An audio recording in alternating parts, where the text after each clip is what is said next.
हमारे साथ केडियानॉमिक्स के फाउंडर सुशील केडिया जुड़े हैं। उनसे जानते हैं कि किन शेयरों में इस समय एक्शन दिख सकता है। Sushil ji, good morning. पहले बात इंडेक्स पर हो जाए। काफ़ी वॉलेटिलिटी रही है, एक रेंज में रहे हैं हम पिछले कुछ दिनों में।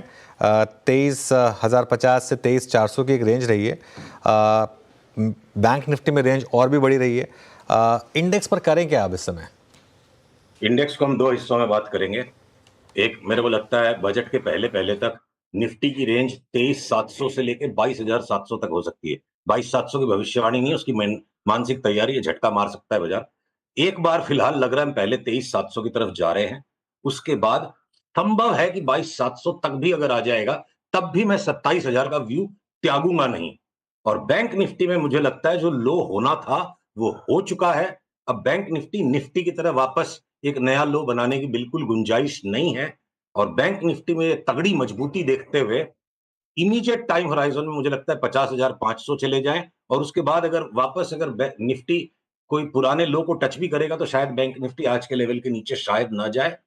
तो ये सेटअप है शॉर्ट रन में। और मीडियम रन में मेरे को लगता है पोस्ट बजट ये निफ्टी 27,000 तक की चाल को उत्पन्न कर सकता है। 25,000 तो कहीं नहीं गया, हो सकता है 25 क्रॉस कर जाएगा, तब हम 27 की बात करेंगे। बट इंडिविजुअल स्टॉक्स में अनुज नोट बरसने की तैयारी है बाजार में। चलिए, इंडिविजुअल स्टॉक्स में नोट बरसने की तैयारी है। आपकी एक बड़ी कॉल रही है वोडाफोन आइडिया की। पिछले कुछ 2 महीनों में मूव अच्छे आए, लेकिन वो कल एक जो न्यूज़ आई उसके साथ क्या इस मूव का कल्मिनेशन हुआ? यहाँ पर अब कोई अपडेट हो जाए? देखिए कैसे क्या खेल बनेगा, मैं खबरों पे दांव नहीं लगाना चाहता हूं, मैं भाव पे और चार्ट पे दांव लगाना चाहता हूं। खबरों को तो कैसे भी क्या है ना ट्विस्ट किया जा सकता है। अगर ये चार्ट स्क्रीन पे आ रही है मेरे वोडाफोन आइडिया की, अगर पीसीआर दिखा पा रहे हैं, तो देखिए मैं एक सिंपल सी ये बात कहूंगा। चार्ट के हिसाब से तो हमें 20-21 का भाव बिल्कुल संभव दिखता है। लॉजिकली इसको कैसे देखना चाहिए? अगर सबसे बड़ा डिस्ट्रेस डेट होल्डर इस कंपनी में रिकॉर्ड डेट डिस्ट्रेस में है, और उसका लार्जेस्ट होल्डर कौन है? गवर्नमेंट। और गवर्नमेंट रिकॉर्ड डेट को, डिस्ट्रेस डेट को रिकॉर्ड इक्विटी में कन्वर्ट करता जा रहा है। और गवर्नमेंट को डेट को माफ करना है जो किसी भी तरीके से कर सकता है। सुप्रीम कोर्ट के बावजूद ऑर्डिनेंस नहीं बन सकता। स्वाभाविक है, नॉर्मल सर्कमस्टांसेस में ऐसा नहीं होता है। पर अगर एबनॉर्मल सिचुएशंस है और देश को एक क्रिटिकल सर्विस के अंदर ड्यूओपोली नहीं क्रिएट करने देना है गवर्नमेंट को, तो गवर्नमेंट कुछ भी कर सकती है। तो संभावनाओं को देखते हुए एक स्टॉप लॉस के साथ यहाँ पे तेजी का दांव लगाना चाहिए। होगा कि नहीं होगा उस पे मैं अनुमान लगाने की बजाय ये काम करूंगा, स्टॉप लॉस लग गया मैं त्याग दूंगा, जब तक वो नहीं लगता है 20-21 का बेट ऑन है। ओके, ये वोडाफोन पे आपके कमेंट्स थे। अच्छा सुशील जी, जो आप बात कर रहे हैं कि पोस्ट बजट 25,000 तक का इनिशियल स्विंग, निफ्टी के उस तेज़ी को कौन स्पॉन्सर करेगा? मतलब आपके प्रेफर्ड निफ्टी में लॉन्ग कैंडिडेट्स जहां पर आप, जिनके आधार पर आप 25,000 का व्यू बना रहे हैं? देखिए आगे पीछे सबका नंबर आएगा accept IT.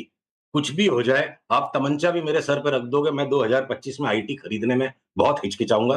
Time to time rebound आएंगे, आईटी को हम बार बार बेच के ही कमाने की कोशिश करेंगे। उसको छोड़ के अगर आप इमीडिएटली बोलो आजकल में क्या लेना है, तो मैं बोलूंगा जितने भी पब्लिक सेक्टर है ना, कोल इंडिया, ओएनजीसी, एनटीपीसी, ये तो हो गए 3 निफ्टी में। निफ्टी के बाहर भी जितने भी है, पीटीसी और पीएफसी, ये सारा पीएसयू आप लेते चले जाओ, सारे डिफेंस के स्टॉक्स लेते चले जाओ, सारे के सारे बैंक, एचडीएफसी बैंक जिसपे हमें बड़ा परहेज रहता है, जिसके ऊपर हमारी बहुत निंदा होती है कि हम 1200 में लेने के इंतजार में, एक बार तो सट्टा करने के लिए एचडीएफसी बैंक भी लेंगे, नया हाई मारेगा ये, उस नए हाई पे हम फिर शॉर्ट करेंगे। आईसीआईसीआई बैंक जिसपे हमारी बहुत निंदा होती है कि इसको लेना नहीं है, पर सट्टा करने के लिए तो एक बार आज आईसीआईसीआई बैंक भी आज दोपहर तक बाई आ जाए और ये भी नया हाई मार देगा, जब हम वापस नए हाई पे इनको शॉर्ट करेंगे।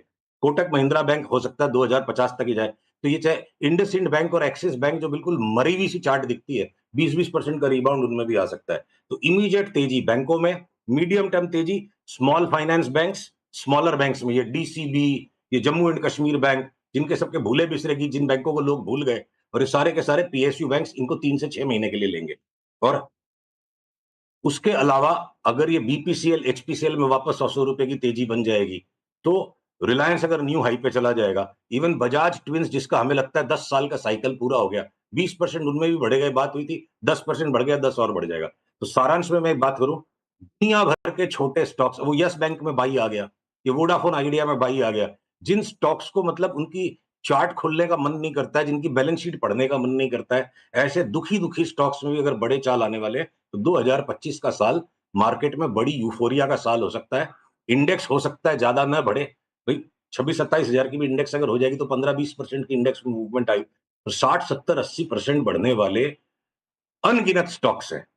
गिनती नहीं कर पाएंगे, ले नहीं पाएंगे। स्पाइस जेट में बड़ा भाई आ गया, 120 रुपए का भाव लगता है।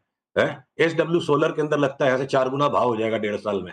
तो जो बिल्कुल थके हारे दुखियारे स्टॉक्स है, सब में 3 गुना 4 गुना होने की मतलब पता नहीं बाजार में ऐसी क्या यूफोरिया आने वाली है, पता नहीं क्या ऐसा पॉलिसी आ जाएगी कि सारा माहौल यूफोरिक हो जाएगा। मुझे यूफोरिया की तैयारी दिख रही है और उसमें एक ही चीज दिखती है, आईटी छोड़ के जो जी में आए ले लो। ओके, मीनवाइल निफ्टी ऑलमोस्ट वीरू अब देखिए 200 पॉइंट नीचे ट्रेड कर रहा है और अब हम वापस कहाँ हमने हायर एंड टेस्ट किया और लोअर एंड दोनों एक ही दिन में टेस्ट कर रहे हैं हम। हायर एंड और लोअर एंड इसी रेंज का एक साथ दोनों दिन में टेस्ट होता हुआ। बिल्कुल कंप्लीट कोलैप्स है आज और बिल्कुल हम डे लो की ट्रजेक्टरी में आते हुए तो अनुज हम 10 डेमा भी पार नहीं कर पा रहे हैं अभी हैं एफआईज इसीलिए जनाब बड़े अच्छे तरीके से बैठे हैं। 3.25 लाख कॉन्ट्रैक्ट शॉर्ट यूं ही नहीं हुई रखे उन्होंने, है अनुज? बिल्कुल बिल्कुल पर दिक्कत तो है मार्केट में। अच्छा सुशील जी के पास वापस चलते हैं। सुशील जी, जोमेटो 10% नीचे 217 और सर्किट पे अभी तो ये हो सकता है सर्किट खुले तो और पिटाई हो इसकी। इस पर कोई ट्रेड बन रहा है? चलिए आपके सामने जोमेटो की चार्ट को खोलते हैं, इस चार्ट को आप दिखा सको तो सामने ही हम ऑन द स्पॉट एनालिसिस करते हैं। जी भी जोमेटो के अंदर में कोई बाई का ट्रेड नहीं बनता। देखिए मल्टीपल सपोर्ट्स के जोन को यहाँ इसने तोड़ दिया था, फिर रिबाउंड देने के बाद अब वापस नीचे का मोमेंटम ही गैदर कर रहा है। आप ये डाउनवर्ड स्लोपिंग लाइन को 230 का स्टॉप कैश की चार्ट है, फ्यूचर्स भी खोल के देख लेंगे इक्विवेलेंट लेवल पे 230 के स्टॉप लॉस के साथ, जिसमें शॉर्ट पे ही बने रहिए। तो लगता है कि एक बार तो 180 160 तक आने की जगह है, फिर सोचेंगे क्या करना है। और डिक्सन टेक, इस पर कोई व्यू? किस पे? डिक्सन टेक ये भी आज 12% नीचे है। फिर से नाम बताइए। डिक्सन? हाँ डिक्सन। रुकिए, डिक्सन का भी देखिए लॉन्ग टर्म टॉप तो हो गया था, तो सामने ही चार्ट को आपके रिव्यू कर लेते हैं। तो फ्यूचर्स में इसकी फ्यूचर्स खोल लेते हैं।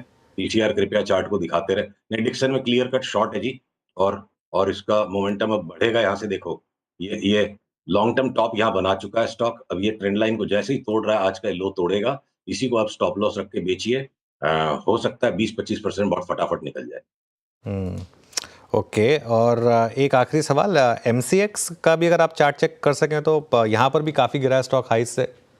एमसीएक्स भी क्या है ना, एनएसई की बीएसई की सहानुभूति में एमसीएक्स में भी काफी बड़ा जो स्विंग आ गया। अभी एक लॉन्ग टर्म टॉप बना चुका है और अब उसके बाद नए जो स्विंग लोज बना रहा है, इसमें देख देख के रिबाउंड्स में बेचने की चीज है।